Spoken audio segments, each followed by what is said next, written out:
নমস্কার বন্ধুরা, আমি অর্চনা। আমার চ্যানেলে আপনাদের স্বাগত। তো আজকে আমি তৈরি করব ভাপা পিঠে। এই পিঠে খেতে কিন্তু দারুণ লাগে আর খুব সহজে এবং তাড়াতাড়ি হয়ে যায়। তো চলুন দেখে নেওয়া যাক আমি কিভাবে ভাপা পিঠে তৈরি করছি। এখানে নিয়েছি শুকনো আতপ চালের গুঁড়ো, আর এখানে দিয়ে দিচ্ছি পরিমাণ মতো লবণ। ভালোভাবে মিশিয়ে নিচ্ছি।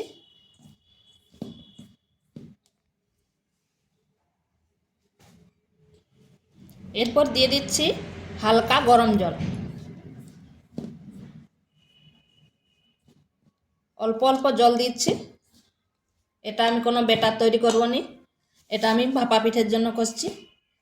এইভাবে ঘষে ঘষে ভালোভাবে জলটা মিশিয়ে নিতে হবে।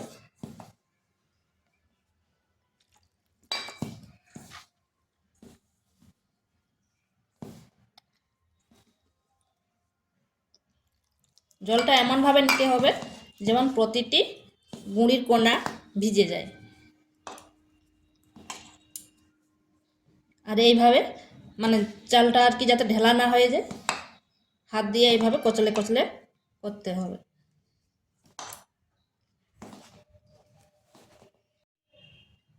এইভাবে যেন চালে কোনো ঢেলা না থাকে, এইভাবে করে নিলে দুটো হাতে যদি করে নেওয়া হয় তাড়াতাড়ি হয়ে যায়।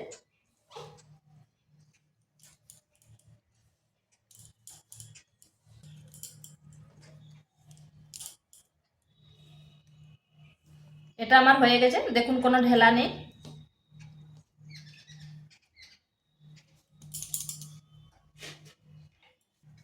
এরপর একটা চালুনি নিয়েছি, এই চালুনির মধ্যে চেলে নেব। এইভাবে চেলে নিতে হবে।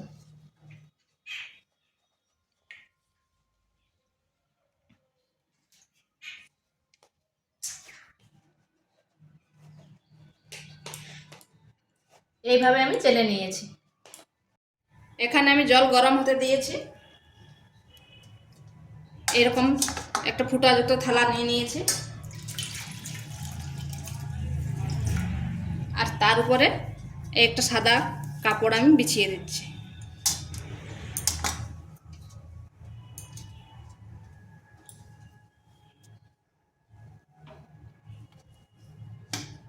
এইভাবে ভালো করে বিছিয়ে দিয়েছি।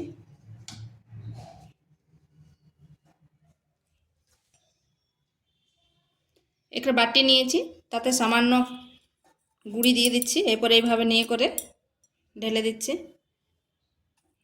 এরপর এখানে গুঁড়ি দিচ্ছি, দিয়ে দিচ্ছি এখানে গুড়। এরপর দিচ্ছি নারকেল কুড়া, দিয়ে দিচ্ছি আবার গুড়। এরপর আবার চালের গুঁড়ি দিয়ে দিচ্ছি।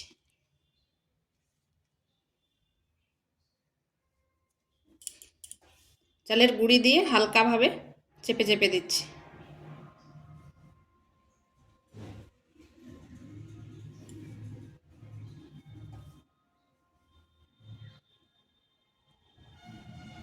এইভাবে দিয়ে দিয়েছি। এরপর এর মধ্যে দিয়ে দিচ্ছি এভাবে উপর করে।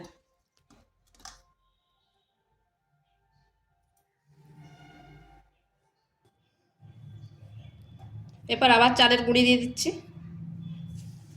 আর দিয়ে দিচ্ছি গুড়। এই পিঠা করলে মনে হয় ছোটোবেলার কথা মনে পড়ে যায়। ছোটোর সময় আমরা কাদা মাটিতে এইভাবে পিঠা করতাম না।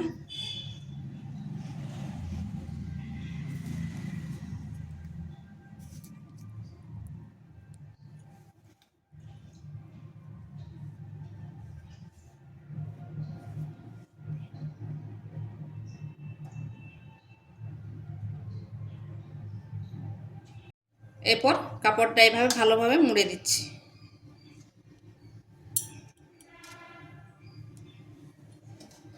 এরপর ঢাকা দিয়ে 10 মিনিট রেখে দিচ্ছি। বন্ধুরা, এটা আমার হয়ে গেছে। এরপর নামিয়ে নিচ্ছি।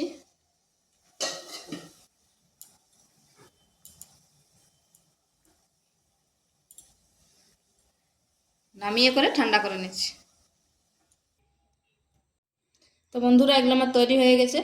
দেখুন কি সুন্দর হয়েছে আর কত নরম হয়েছে, খেতে কিন্তু দারুণ লাগে।